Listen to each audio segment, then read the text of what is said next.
আসসালামু আলাইকুম সবাইকে। আজকে আমি আপনাদের জন্য নিয়ে এসেছি সিম এবং চিংড়ি মাছ দিয়ে একটা ভীষণ মজাদার আর সহজ রেসিপি। কম উপকরণে কম সময়ে কিন্তু স্বাদে একদম অসাধারণ। চলুন দেরি না করে রান্না শুরু করা যাক। এই জন্য আমি কড়াইতে প্রথমে পানি দিয়ে দিয়েছি। এখন এখানে আমি কিছু সিম দিয়ে দিলাম সিদ্ধ হওয়ার জন্য। দেখতেই পাচ্ছেন, এই তো সিমগুলো এরকম যখন সিদ্ধ হয়ে যাবে তখন আমি একটি ছাঁকনির সাহায্যে সিমগুলোকে উঠিয়ে নেব এবং এই সবগুলো সিম উঠিয়ে নিয়ে ঠান্ডা করে আমি একটা ব্লেন্ডারে ব্লেন্ড করে নেব।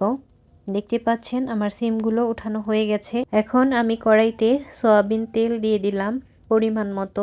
এখন এখানে আমি 2টার মতো পেঁয়াজ কুচি করে নিয়েছি, সেই পেঁয়াজটাকে দিয়ে দিলাম। পেঁয়াজ কিছুক্ষণ ভেজে নিয়ে এরপর এর মধ্যে আমি কিছু পরিমাণে কাঁচামরিচ দিয়ে দিয়েছি। এখানে একটু বেশি করেই কাঁচামরিচটা ইউজ করেছি, যে যেরকম ঝাল খেতে পছন্দ করেন সেই পরিমাণে দিবেন।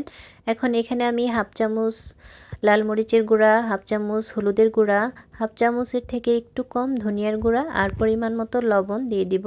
দিয়ে মশলাটাকে কিছুক্ষণ তেলের মধ্যে কষিয়ে নেব। এখন একটু পানি দিয়ে আরও একটু মশলাটাকে কষিয়ে নেব ভালোভাবে, যেন কাঁচা গন্ধটা না আসে।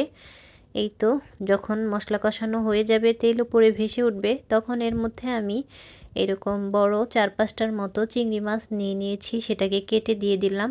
আপনারা চাইলে এটা ছোট চিংড়ি মাছ দিয়েও করতে পারেন।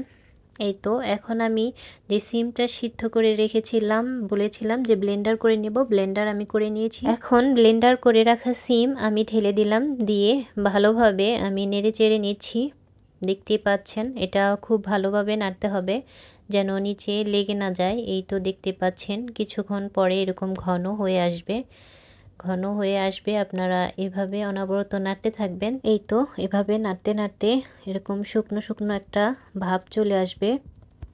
সিম এমন একটা সবজি যেটা আমরা প্রায়ই খাই, কিন্তু আজ যেভাবে বানাচ্ছি এইভাবে করলে স্বাদ একদম আলাদা হবে। এই তো এই পর্যায়ে আমি কিছু ধনিয়া পাতা কুচি দিয়ে দিলাম।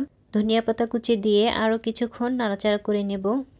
এই তো দেখতেই পাচ্ছেন আমি যেভাবে করছি, আপনারা আমার পুরো ভিডিওটি শেষ পর্যন্ত দেখবেন, দেখে ঠিক সেইভাবে এই রেসিপিটি ফলো করবেন। এটা ভাত অথবা রুটির সাথে খেতে খুবই অসাধারণ লাগে।